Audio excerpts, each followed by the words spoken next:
Fly Net Zero, Decarbonizing Airline Industry. As the global aviation sector enters the new year, here are the latest updates from the industry around #Fly Net Zero and the journey to decarbonize the airline industry. SAF. As the airline industry turned to 2023, in Europe, the NATO pipeline supplying Brussels Airport with kerosene was opened on 1 January for the transport of SAF. Brussels Airlines transported the very first batch of sustainable aviation fuel transported via this route on the same day at Brussels Airport. Teesside International Airport has collaborated with Air France-KLM on the airline's SAF program, becoming the first UK airport to do so. On the other side of the pond, the U.S. Department of Energy announced over $100 million in funding to expand U.S. biofuels production, as the Biden administration works to cut greenhouse gas emissions from transportation and meet climate goals, the department said. The department plans to award $118 million to 17 projects designed to accelerate the production of biofuels.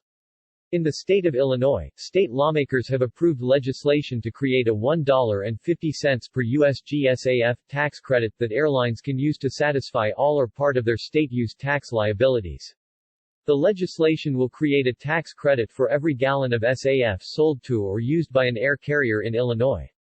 Honeywell recently received its first delivery of SAF at its Phoenix Engines campus to support development and production testing of auxiliary power units (APUs) and propulsion engines at the site, along with testing of fielded units from Honeywell's repair and overhaul facility.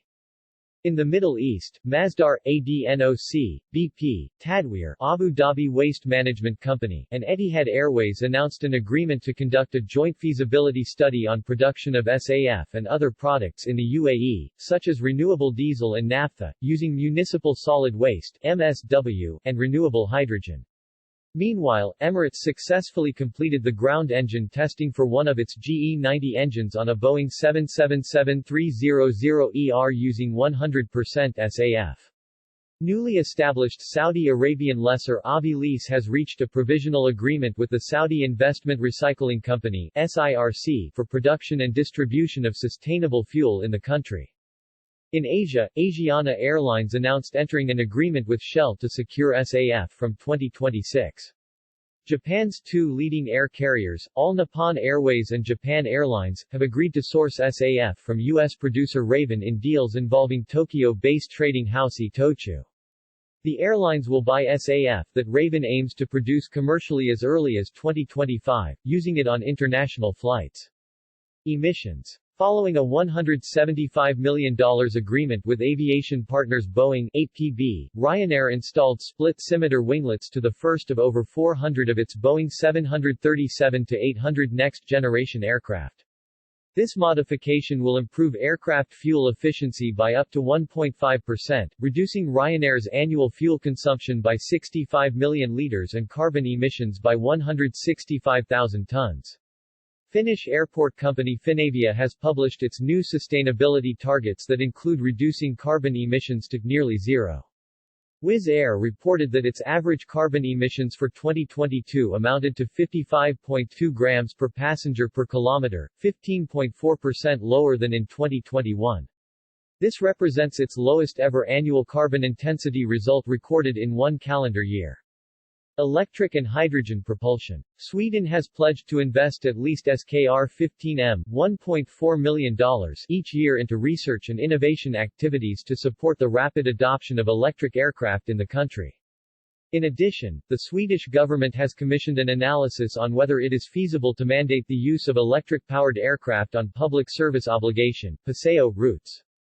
Learning how to safely fly hydrogen-powered aircraft will be the challenge of a generation, said Christopher Raymond, Boeing's CSO, in an op-ed in Fortune, noting that it is unlikely that we will see an aircraft fly on hydrogen before 2050 and need to focus on availability and price of SAF. The world must scale sustainable aviation fuels that can be dropped into existing aircraft today, while exploring decarbonized propulsion technologies like hydrogen and electricity that can make an impact in the second half of the century. Technology. NASA and Boeing will work together on the Sustainable Flight Demonstrator project to build, test and fly an emission-reducing single-aisle aircraft this decade.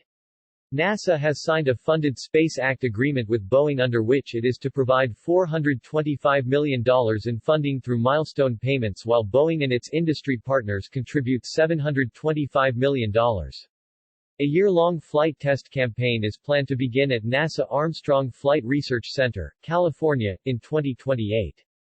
Delta Air Lines is launching an airline innovation lab to accelerate research, design and testing for a more sustainable future of air travel. Delta Sustainable Skies Lab will feature ongoing work across Delta today, inspire disruptive industry innovation, and scale known tech and actions to reach Delta's goal of net zero emissions by 2050. Finance. Pegasus Airlines closed the first-ever sustainability-linked aircraft secured term loan for the financing of 10 new Airbus A321neo aircraft. Air France-KLM raised €1 billion from Landmark Sustainability-Linked Bond from its debut Sustainability-Linked Bond (SLB), believed to be the first euro-denominated bond of this type in the public market from an airline.